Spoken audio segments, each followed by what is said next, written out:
A response of silence in opposition to argument can sometimes be the most powerful thing that you can ever do inside of that conversation.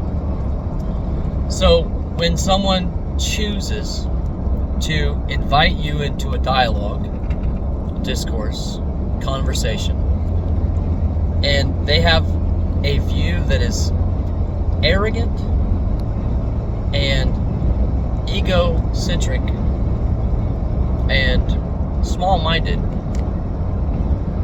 you have a choice. You can choose to communicate, conversate with your voice, or you can choose a more powerful tactic that a lot of us don't have, and that is silence.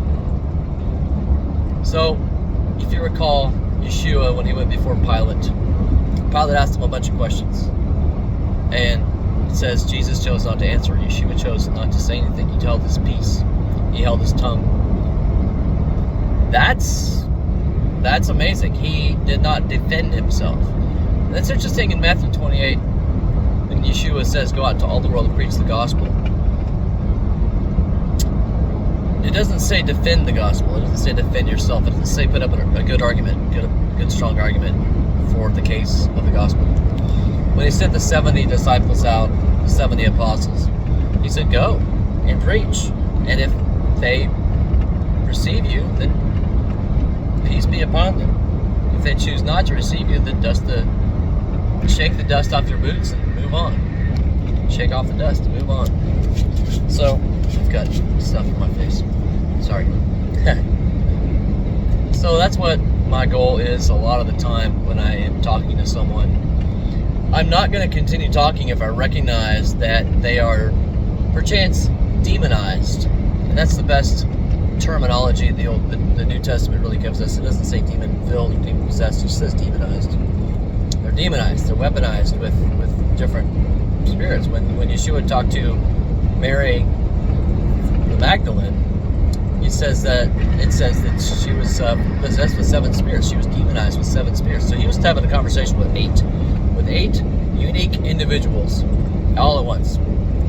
He didn't have a conversation. He says, stop, go. And they had to leave. Aha. Or better. So a lot of times, unbeknownst to you, when you're having a conversation with someone, there could be other entities residing in their head with them, or their heart, or however that works. I don't know how that works. We don't know how that works. We just have good guesses based upon good exegesis. So sometimes you could just choose silence. And sometimes you can take the path of Paul.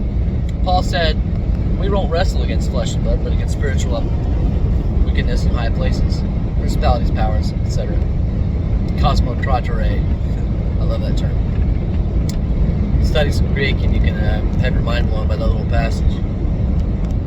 But he says that we don't wrestle against flesh and blood, so a lot of times when we're having a conversation and we feel like we're being attacked and we feel like we have to defend ourselves, you can choose not to say anything.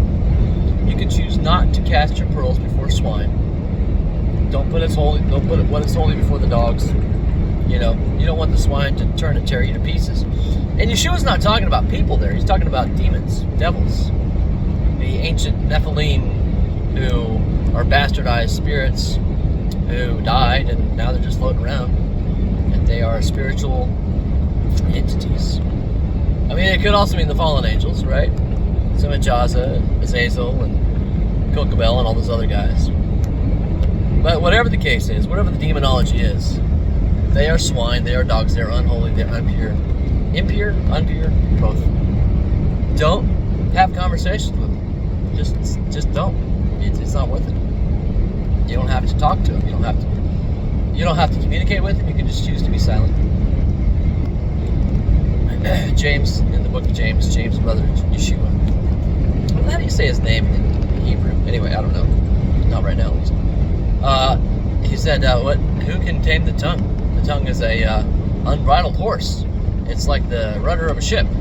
It's rough. I mean, it does. It's full of deadly poison, and it's venomous. And when you engage with someone and they are all about spewing out the words, and they don't even want to listen to you, A lot of times I choose the old Jordan Peterson tactic. I will speak slower so they can listen more clearly. And then when they speak very quickly, they seem like a maniac and they're acting in self-defeating arguments. That's interesting. I was watching a video about Jordan Peterson. If you don't know who he is, pretty interesting guy to look at. He is a psychologist, Canadian psychologist, grew up Christian, divorced himself from Christianity, now he's just coming back to Christianity. I don't know what his journey looks like, but what his goal is in psychological conversations is he will take and he will go through the entire conversation and he will argue with himself both sides of the equation. He'll say, I am pro-choice. And then he'll say, all right, let me defend my pro-choice position. And then he'll say, all right. And this is just to himself in the mirror or to a confidant friend. And he'll say, okay, I'm pro-life. Now let me defend that position. So he will argue both. And then based upon those arguments, from all his research and study, his ethos, his morals, he will make a decision from there. But he will present both sides of the argument to himself and before he makes a decision for himself.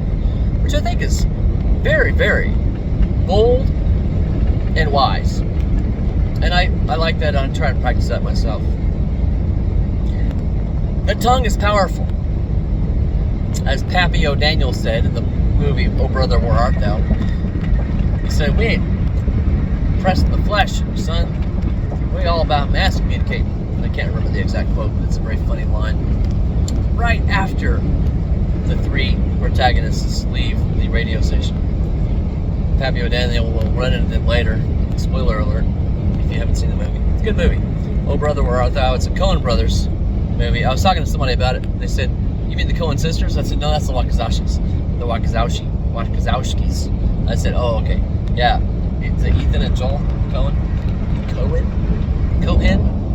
Anyway, Jews like me. Be on your guard at all times. Oh, some road noise, sorry. Bad patch. 3, 2, 1. It's still going. 1-0. Be on your guard against snakes and vipers.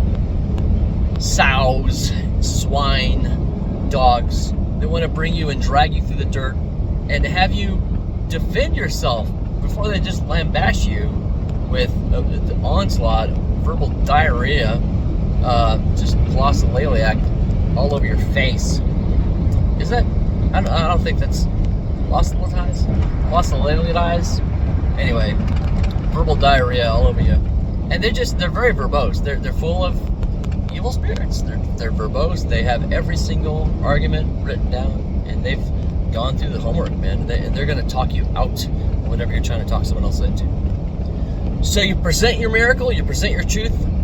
What does the Revelation say? And they overcame him, the enemy, by what? 3 things: the blood of the Lamb, the word of their testimony, and they loved not their lives even unto death. So we had the blood of the Lamb. I got super glue on my finger, and it was dirty. So now I've got this black spot. Gross. So they overcame him by the blood of the Lamb, the word of their testimony, and there's a ceiling. And they loved not their lives even unto death. So the word of their testimony. The word of my testimony is this. Hello, I'm Paul Hart, and I go by the moniker Paulie.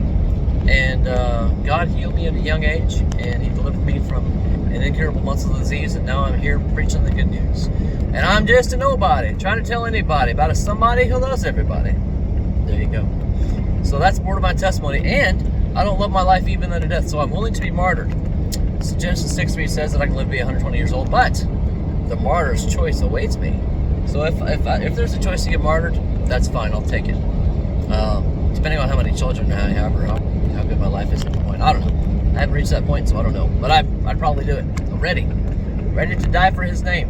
And just in case, I got a tattoo on my back that says Yeshua is salvation, and it's in Chinese. So in case I get one of those guillotine fans, I don't know. If next time I'll visit China, maybe I'll go see one. Anyway, the point is that we have a testimony. You have a testimony. You have a testimony. You have a testimony, and it's a good one. And it's not mine. We are all on a different path. And so you present your testimony, and then you move on. You're like, okay, there you go. There's the word on my testimony. And now I'm free to do something else now. I'm going to go preach the gospel to all creation. So I shared it with you. Now I have to go tell somebody else. And obviously, not squirrels and chipmunks and all that, chimpanzees. It's people, right? Because chimpanzees just do what they do. They're not going to listen. They'll be like interested in a banana, but not the word. So, be blessed and not stressed. Do your best. He'll take care of the rest. And pray for the peace of Israel. And no, not the nation state. I mean the actual Israel, which is people. Pray for the peace of people. And the city, the people of Jerusalem, which is people. Not a place, but people. It's amazing if people get that confused. I'm interested in having conversations. Again, just to recap. But I don't want to cast my pearls before swine. I don't want to get into arguments where I'm not going to win because I haven't thought of whatever they're going to say next. I'm not a scientist in that specific field. And if the Ruach HaKodesh, if the Holy Spirit can bring things back to your remembrance, then one of the silly tricks is of mediums and devil kind is to give information about somebody else to something, and they'll call you out on it. I think from what I've seen, Hasatan can raise the dead and do all sorts of tricks. Blindness specifically is not one of them. Only Yahuwah can blind. He is the God of this age.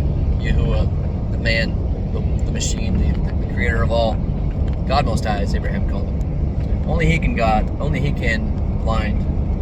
It's God's solitary, unique power that Satan can't. Well, he can't create. I recant. There are zillions of things that Satan can do. And blindness is one of them. So, go out there and preach. And don't be ashamed. Don't be abashed. Don't argue. Don't defend. You don't need to do that. Even Yeshua didn't defend himself. So don't defend yourself. Just go out and preach. And don't argue with demons. That's the end of this little video. I love you. Have a great day. And be blessed. And I said that already. But I do mean that. I do mean I pray that you are blessed fully. Your lives are full of peace, hope, joy, gentleness, meekness, temperance, perseverance, and self-control. Bye-bye.